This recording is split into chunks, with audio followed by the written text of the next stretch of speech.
स्वागत है आपका हमारे YouTube चैनल में। तो चलिए आज के वीडियो में हिंदी का तीसरा सेट लेकर आ गए हैं। दो सेट पहले आया था जो कि JCRT द्वारा 2 सेट आया था, हर सब्जेक्ट का 2 सेट। तो दोनों सेट को कंप्लीट करा दिए हैं और 4 सेट करेंगे। उम्मीद है ये 6 सेट अगर पूरा कर लीजिएगा और चैप्टर वाइज जो MCQ है उसको भी बता चुके हैं। पूरा चैप्टर वाइज MCQ जितना बन सकता है सारा करा दिए हैं, तो सबको देखते रहिए। और सभी सब्जेक्ट का और 4 सेट आपको देंगे। 2 सेट हुआ है, आज तीसरा दे रहे हैं, उसी तरह और 4 सेट यानी 6 सेट टोटल होगा सभी सब्जेक्ट का। 6 सेट कर लीजिएगा और चैप्टर वाइज MCQ जो बताएं उसको भी देख लीजिएगा। तो क्वेश्चन कहीं से नहीं आएगा, कहीं इधर उधर से नहीं आएगा। जितना भी क्वेश्चन आएगा यहीं से ही आएगा, क्योंकि इससे ज़्यादा क्वेश्चन बन ही नहीं सकता है। ठीक है, पूरा 40 में 40 नंबर लाने में से कोई नहीं रोकेगा अगर पूरा वीडियो देखिएगा तो चलिए शुरू करते हैं। आज तीसरा सेट हिंदी का किस तरह का एकदम क्वेश्चन रहेगा, सेम टू सेम वही पैटर्न में। ठीक है, तो देखिए पहला क्वेश्चन रहेगा एक तरह का, ये अपठित बोध यानी कि एक पैसेज है। ये पैसेज है, इस पैसेज को पढ़ना है और इसका आंसर देना है। कुछ क्वेश्चन है उसका। ठीक है, तो 1 से 5 क्वेश्चन है इस पैसेज में। तो चलिए पहले पैसेज को पढ़ते हैं। क्या है ये पैसेज? अगर इसका PDF चाहिए तो PDF डिस्क्रिप्शन में देते हैं, तो फिर डाउनलोड करने में दिक्कत हो जाता है आप लोग को। इसलिए PDF के लिए आप ऐसा कीजिए, टेलीग्राम में जुड़ जाइए। टेलीग्राम का डिस्क्रिप्शन में लिंक दे देंगे। टेलीग्राम में हम यहाँ इसका PDF अपलोड कर देंगे। ठीक है, और हिंदी B जो अभी स्टार्ट किए हैं, हिंदी B का भी PDF वहाँ पर हम डाल देंगे। आप टेलीग्राम में जुड़ जाइए। ठीक है, तो चलिए शुरू करते हैं। पहला ये पैसेज है, परिश्रम को सफलता की कुंजी माना गया है। जीवन में सफलता पुरुषार्थ से ही प्राप्त होती है। कहा भी है, उद्योगी पुरुष सिंह को लक्ष्मी वरण करती है। जो भाग्यवादी है उन्हें कुछ नहीं मिलता, वे हाथ पर हाथ धरे रह जाते हैं। अवसर उनके सामने से निकल जाता है। भाग्य कठिन परिश्रम का ही दूसरा नाम है। प्रकृति को ही देखिए, सारे जड़ चेतन अपने कार्य में लगे रहते हैं। चींटी को भी पल भर चैन नहीं। मधुमक्खी जाने कितनी लंबी यात्रा कर बूंद बूंद मधु जुटाती है। मुर्गे को सुबह बांग लगाना ही है। फिर मनुष्य को बुद्धि मिली है, विवेक मिला है। वह निठल्ला बैठे तो सफलता की कामना करना व्यर्थ है। यानी आदमी कहता है ना कि बैठे बैठे कामयाब किस्मत में होगा तो मिलेगा ऐसा वैसा, तो एकदम बेकार है। मिलता उसी को है जो परिश्रम करता है, क्योंकि प्रकृति में कोई ऐसा चीज़ नहीं है जो कि परिश्रम नहीं कर रहा है। तो इंसान इतना समझदार विवेकपूर्ण बुद्धिमान होते हुए भी अगर परिश्रम ना करें तो कुछ मिलने को नहीं है ना। इसलिए परिश्रम करना बहुत ज़रूरी है। परिश्रम ही सफलता की कुंजी है। तो ये एक पैसेज है, इसका क्वेश्चन आंसर क्या है देखिए। परिश्रम को सफलता की क्या माना गया है? तो कुंजी माना गया है, चाबी माना गया है। जीवन में सफलता प्राप्त होती है कब? पुरुषार्थ से होती है। कैसा परिश्रम का दूसरा नाम भाग्य है? तो कठिन परिश्रम का ही दूसरा नाम भाग्य है। अदरवाइज भाग्य कुछ नहीं होता है, नसीब कुछ नहीं होता है। परिश्रम करिएगा तो आपका नसीब ठीक होगा। अब बैठे बैठे कुछ भी नसीब ठीक नहीं होता है। ठीक है, बुद्धि और विवेक किसको मिला है? तो इंसान को मिला है, मानव को मिला है। तीसरा ऑप्शन सही होगा। उद्योगी पुरुष सिंह को कौन वरण करती है? तो लक्ष्मी वरण करती है। जो उद्योगी पुरुष है सिंह, उसको लक्ष्मी यानी धन दौलत उसको वरण करती है। जो मेहनती है उसको, माने मेहनती के पास ही धन दौलत जाता है। अगला प्रश्न फिर से एक पद्यांश रहेगा, मतलब पैसेज है। 6 से 10 तक इसका क्वेश्चन है। ठीक है, तो चलिए पैसेज को पढ़ते हैं। कोलाहल हो या सन्नाटा, कविता सदा सृजन करती है। जब भी आंसू हुआ पराजित, कविता सदा जंग लड़ती है। जब भी करता हुआ अकर्ता, कविता से जीना सिखलाया, कविता ने जीना सिखलाया। यात्राएं जब मौन हो गई, कविता ने चलना सिखलाया। जब भी तम का जुल्म चढ़ा है, कविता नया सूर्य गढ़ती है। जब गीतों की फसलें लुटती, सिलहरण होता कलियों का। शब्दहीन जब हुई चेतना, तब चैन लूटा गलियों का।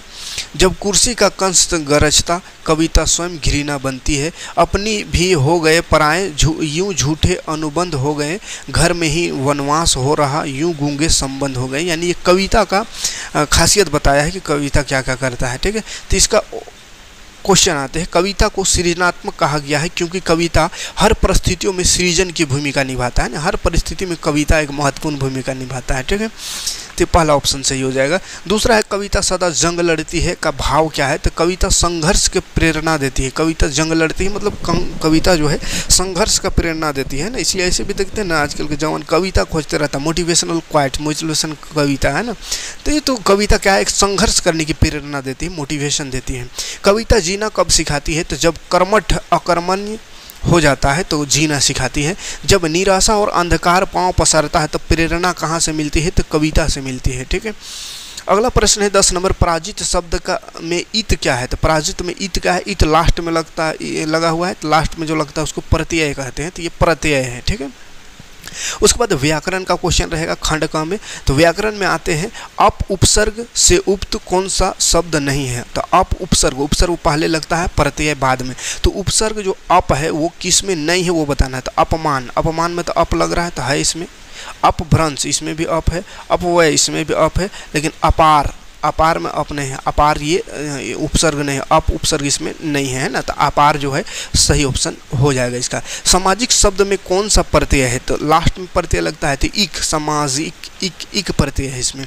निम्न में से पृथ्वी का पर्यायवाची कौन है? पृथ्वी का दूसरा और नाम वसुंधरा, वसुंधरा पृथ्वी का पर्यायवाची है, तो पहला ऑप्शन सही हो जाएगा। गाय घास खाती है वाक्य में परसर्ग के प्रयोग से कौन सा परिवर्तन होगा? तो गाय ने घास खाई, ने परसर्ग अगर ने का प्रयोग करेंगे तो गाय घास खाती है में क्या परिवर्तन होगा? तो गाय ने घास खाई, ये परिवर्तन होगा। दूसरा ऑप्शन सही है। गड़े मुर्दे उखाड़ना मुहावरे का सही अर्थ क्या है? तो पिछली बातें याद करना, ये तीसरा ऑप्शन सही होगा। प्रातः काल हुआ और चिड़िया चहचहाने लगी, रचना के आधार पर वाक्य भेद लिखिए। तो प्रातः काल हुआ और चिड़िया चहचहाने लगी, तो और बीच में लगल है यानी दो वाक्य है। इधर प्रातः काल हुआ यानी सुबह हुआ एक वाक्य, चिड़िया चहचहाने लगी दो वाक्य, और से दोनों वाक्य जुड़ा हुआ है, तो इसको बोलते हैं संयुक्त वाक्य, माने दो वाक्य मिला हुआ है। ठीक है, रचना की दृष्टि से वाक्य के कितने भेद होते हैं? तो 3 भेद होते हैं। रचना की दृष्टि से वाक्य के 3 भेद होते हैं।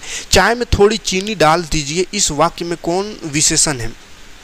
कौन सा विशेषण है? ठीक है, तो चीनी डालने की बात हो रही है, थोड़ी चीनी, थोड़ी विशेषण है, तो कैसा? परिणाम, कम ज़्यादा, 1 किलो 2 किलो कितना, तो थोड़ी सी चीनी डालनी है, तो ये परिणामवाचक विशेषण है। कवि का स्त्रीलिंग रूप क्या है? तो कवि का स्त्रीलिंग हो जाएगा कवित्री। समोसा चटपटा है, यह सही बहुवचन कौन है? तो समोसे चटपटे हैं, ये बहुवचन हो जाएगा, तीसरा ऑप्शन चाहिए। ठीक है, उसके बाद आते हैं खंड ग में रहेगा पाठ्य पुस्तक यानी किताब से क्वेश्चन। ठीक है, तो 21 से 25 तक के लिए सही विकल्प चुने। तो पदांश को ध्यान से पढ़ना, यानी एक पद दिया हुआ है, इसको ध्यान से पढ़ना और आंसर देना है। पद क्या है? तो पाखा पखी में पाखा पखी के कारण सब जग रहा भूलान, निरपक होई के हरि भजय सोई संत सुजान, हिंदू मुआ राम कहीं मुसलमान खुदाई, कहे कबीर सो जीवता जो दुहू के निकटी न जाए। तो ये एक दोहा है, इसका आंसर क्वेश्चन है। देखिए, प्रस्तुत पद के रचनाकार कौन है? तो इसका रचनाकार कबीरदास है, कबीरदास की रचना है ये। पाखा पखी का अर्थ क्या होता है? तो पक्ष विपक्ष होता है इसका अर्थ, पक्ष विपक्ष। कवि क्या होकर के हरि को भजने को कह रहा है? तो हरि को निष्पक्ष होकर के भजने को कह रहा है। कबीर ने किसे मृत कहा है? तो हिंदू और मुसलमान को मृत कहा है ना, जात के लिए लड़ते रहा तो और मृत हो गया है। हिंदू लोग परम तत्व के लिए क्या रटते हैं? तो राम राम रटते हैं। ठीक है, तो ये क्वेश्चन था उसका। आगे देखते हैं, निम्नलिखित प्रश्नों के सही उत्तर चने, ये किताब से क्वेश्चन आ रहा है। साखिया कविता के अनुसार परमात्मा का निवास कहाँ होता है? तो हमारे अंदर होता है, दूसरा ऑप्शन सही है। कबीर किसे खोजने निकलते हैं? तो सच्चे प्रभु प्रेमी को खोजने निकलते हैं, तीसरा ऑप्शन सही होगा। साखिया के लेखक कौन है? तो कबीरदास है, कबीर हो जाएगा सही आंसर। कबीर की रचनाओं का प्रमाणिक ग्रंथ कौन माना जाता है? तो बीजक प्रमाणिक ग्रंथ है कबीर की रचनाओं का, बीजक। मानसरोवर में कौन विहार कर रहा है? तो हंस विहार कर रहा है मानसरोवर में। फिर से गद्यांश है, इस गद्यांश को पढ़ना है, ये किताब का पैसेज है, इस पैसेज को पढ़ करके और आंसर देना है। पैसेज क्या है? परित्यक्त चीनी किले से जब हम चलने लगे तो एक आदमी राहदानी मांगने आया, हमने वह दोनों चीटें उसे दे दी। शायद उसी दिन हम थोड़ला के पहले की आखिरी गांव में पहुंच गए। यहाँ भी सुमति के जान पहचान के आदमी थे और भिखमंगे रहते भी ठहरने के लिए अच्छी जगह मिली। 5 साल बाद हम इसी रास्ते लौटे थे और भिखमंगे नहीं, एक भद्र यात्री के वेश में घोड़ों पर सवार होकर आए थे, किंतु उस वक्त किसी ने हमें रहने के लिए जगह नहीं दी और हम गांव के एक सबसे गरीब झोपड़े में ठहरे थे। बहुत कुछ लोगों की उस वक्त की मनोवृत्ति पर ही निर्भर है, खासकर शाम के वक्त छड़ पीकर बहुत कम होश हवास को दुरुस्त रखते हैं, माने दारू पी गए हैं। तो इसका आंसर हो जाएगा, क्वेश्चन में आते हैं इसका क्वेश्चन, प्रस्तुत गद्यांश किस पाठ से लिया गया है, तो ये जो लहासा की ओर पाठ से लिया गया है। ठीक है, सुमति कौन था, तो सुमति भिक्षु था, भीख मांगने वाले भिक्षु। राहदारी का क्या अर्थ होता है, तो अनुमति पत्र, राहदारी का अनुमति पत्र। परित्यक्त चीनी किला किसे कहा गया है, तो सैन्य किले को कहा गया है। लेखक कितने साल पहले गरीब झोपड़ी में ठहरा था, तो 5 साल पहले। फिर है निम्नलिखित प्रश्नों को उत्तर दीजिए। तो फिर अगला क्वेश्चन देखिए किताब से ही, दो बैलों की कथा पाठ के लेखक कौन है, तो प्रेमचंद है। दो बैलों की कथा है, दोनों बैलों की एक बार किस जानवर से भिड़ंत हुई, तो सांड से भिड़ंत हुई। राहुल सांकृत्यायन ने किसका शास्त्र रचा था, तो घुमक्कड़ी का शास्त्र रचा था। सालिम अली ने अपनी आत्मकथा का नाम क्या रखा था, तो फॉल फॉर ए स्पैरो नाम रखा था इन्हें। सालिम अली किस प्रधानमंत्री से मिले थे, तो चौधरी चरण सिंह से मिले थे। तो ये 40 क्वेश्चन इसी टाइप का क्वेश्चन रहेगा बोर्ड एग्जाम में। बढ़िया से सबको पढ़िए और क्वेश्चन आंसर याद करते चलिए।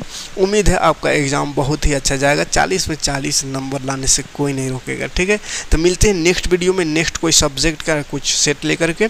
तब तक के लिए धन्यवाद, और वीडियो को शेयर कीजिएगा थोड़ा और लोगों तक पहुँचाने का प्रयास करिएगा। Thanks for watching.